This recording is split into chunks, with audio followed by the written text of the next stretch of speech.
Teresa and Louie have a lot to say. Plus an exclusive chat with Heather Gay. Virtual reality. Hi, I'm Danny. I'm Evan. And it is a week of podcast drama. So yeah, we have to talk about it on this podcast, Evan, because there's a family affair going on in Jersey, and not an affair like that, an affair of people like owning up to some things. And it kind of shocked me how Louie is talking about Joe Gorga right now. Oh my God, yeah, I was really surprised. It seems like Louie is still a fan of Joe Gorga despite his persisting feud with his wife, Teresa Giudice. Things are so bad between the siblings right now, but Louie is out here on Teresa's podcast saying, Joe is such a great guy. He's someone you can open up to and feel instantly comfortable with. And the seconds into meeting him, I was so vulnerable with him. And it was like a man-to-man conversation. First moment I met Joe, I would even say both of us became very vulnerable within the first 10 minutes of the conversation. Talked about like my work as a man through working through and it was beautiful. He really went overboard with it. So I'm wondering if this is some kind of strategy on Louie and Teresa's part. I don't know if they're playing them back in a little game here. Do you remember last week when Margaret was on our podcast? She said that Louie does help. Like, she even feels Louie does help Teresa calm down a little bit. So maybe she's realizing that he needs to mediate for them. So I don't know if Joe Gorga will go on Melissa Gorga's podcast to talk about Louie now. I don't know if that would end as well. I mean, like maybe Louie is well-intentioned here. Like maybe he does want to repair the relationship between brother and sister. I mean, I gotta say, I'm enjoying the renaissance of the Gorgas versus Teresa, because it made for such great TV for so many seasons. So I hope they don't make up too fast. Oh, as someone who was watching old episodes of Jersey literally last night, I am on my hands and knees begging that they don't make up too fast. I'd like them to have resolution somewhat soon. Eventually. We need this reunion to be as dramatic as Teresa's recent interview with a radio host that Evan did not go well. Oh my God. So she did this radio interview to promote some like local appearance somewhere. I'm not even sure where it was, but she gets on the radio and the DJ kind of immediately starts asking her about her time in prison. You came out of prison and wrote a book, a bestseller, about your time in prison. And did it focus a lot on the food in prison? I really don't want to talk about that. If you're a Bravo fan, you know it's camp. Yeah, that's not prison, it's camp. And he was asking about prison. Specifically, I think he had some questions about prison food, which I'm honestly a little curious about as well. Because her body after camp was... Everyone comes out of camp with like the best body ever. I mean, it happened to Teresa, it happened to Juicy Joe. But I know better than to ask her. Oh yeah. She was upset. She was not happy about it. She was like, I thought I was here to talk about the event. And then she wanted to talk about the fact that she is like a 4-time New York Times bestselling author, which we love that for you, Teresa. However, the DJ said that he was under the impression that he could ask about her books. And in one of the books, she talks about her time in camp. So he thought it was fair game, but I can't imagine Teresa ever going on that radio show again. But you know what I could now see? Andy Cohen making appearance on Rewives or Rewives. Bethenny, I don't know the name, but I'm happy you're happy. Please don't yell at me. Rewives. I don't love it, but I love her. And I love that they're still friends. You guys are pals, so what's the story? We totally are pals, and we take beach walks, and most of what we talk about on those walks is the Housewives. Yeah. This city, this person, that person. It just is for years, and texting.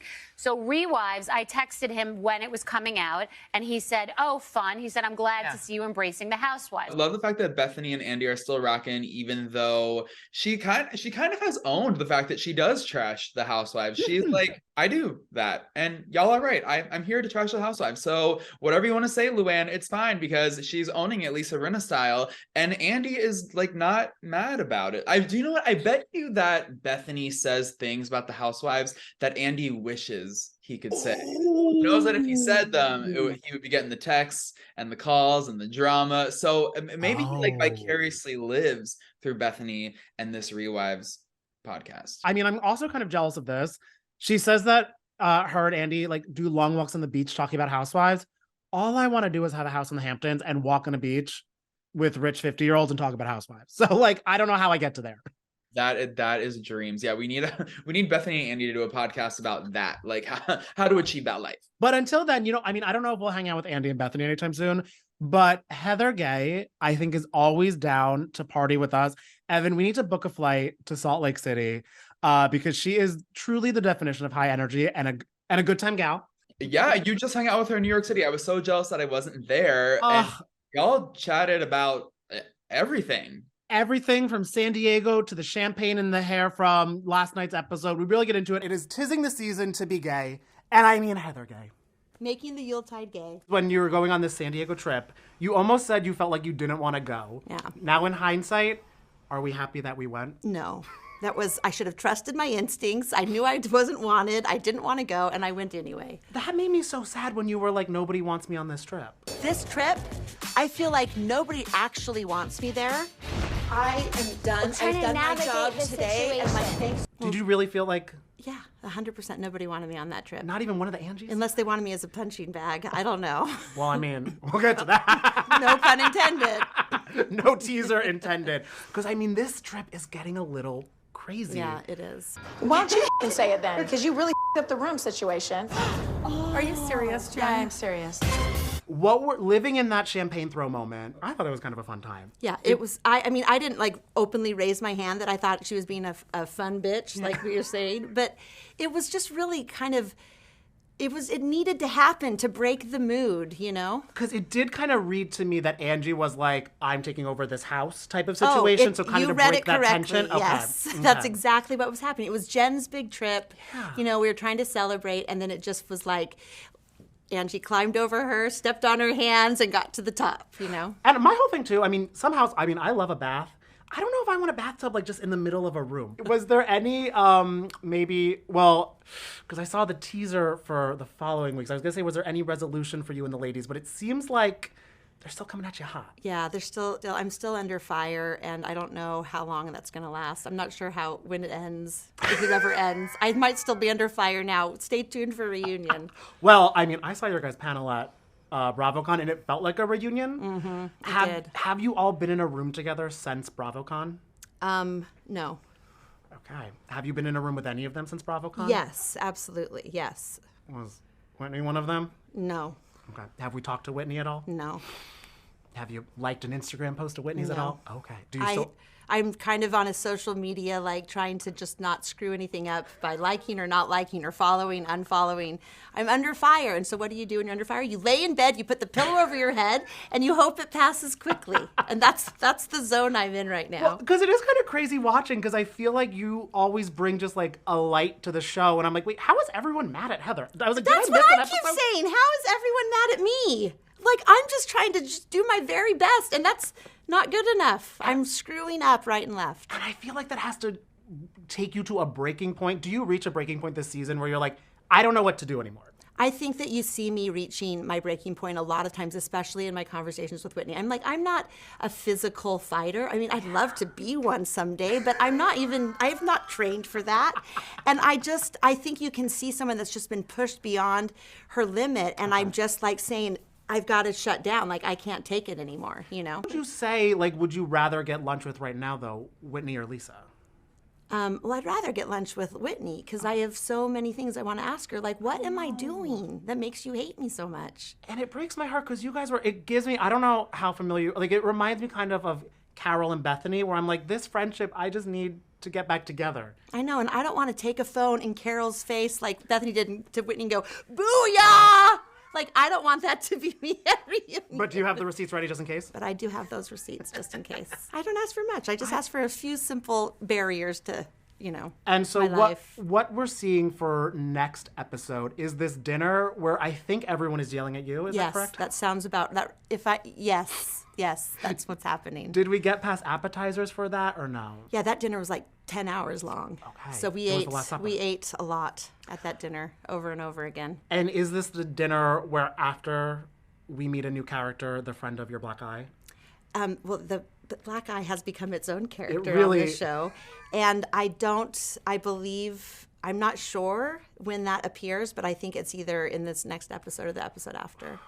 Was that a moment when any of the women, because I mean, like we said, you have been emotional punching bags for them.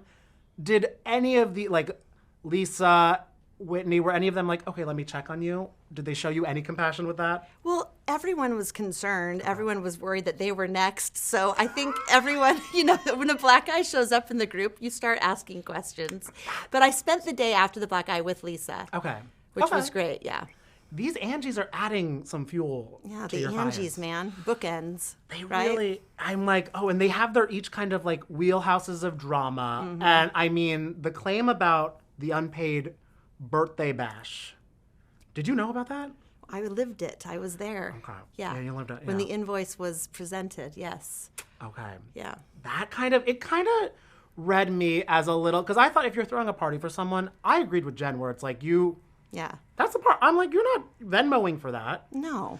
Which is, You don't, if you bill someone after you throw them a party, you're an event center. You're not a hostess. It's pretty clear, you know? well, that's what I love so much, that you really do always show support for Jen. And we know that she thankfully has a delayed hearing Yes. until January. Do you have any plans to kind of help her this holiday season? Are you going to be in touch, or is she just going to be spending time with family? No, we're totally in touch, and we FaceTime and text a lot. We're both kind of with our families right now because of the holidays, and I think I text her if you need to go out or you need like a break, you know, from all the family togetherness, which moms need during these holiday times. I told her to call me, but you know, Jen is tough, and she is surrounded by a lot of family, so that's really good. That's good. And I mean, it's good that she has like you, Meredith, I feel, some people on her side. And I would like some more people to be on your side and maybe Meredith's side too. Because I mean, you guys are kind of like holding down the Salt Lake Fort, and there's some stuff going on. I know. I mean, but I don't know how much I can hold it down any longer, honestly. I think they want me to let go and just take my medicine, which I'm fighting. You go medicine route. I feel like they're waiting for you to have your own table flip moment, which I would like to see. Well, didn't I kind of have that when I lost my mind on Whitney in Arizona? I mean, that was horrifying for me to see. My kids watch me in lingerie screaming things at my friends. But you So looked I'm great in the trying to lingerie. like pull it. Thank you. So that's okay. I was like, you know- yelled. I was just like, oh my God, Was she yelling? She looked so good.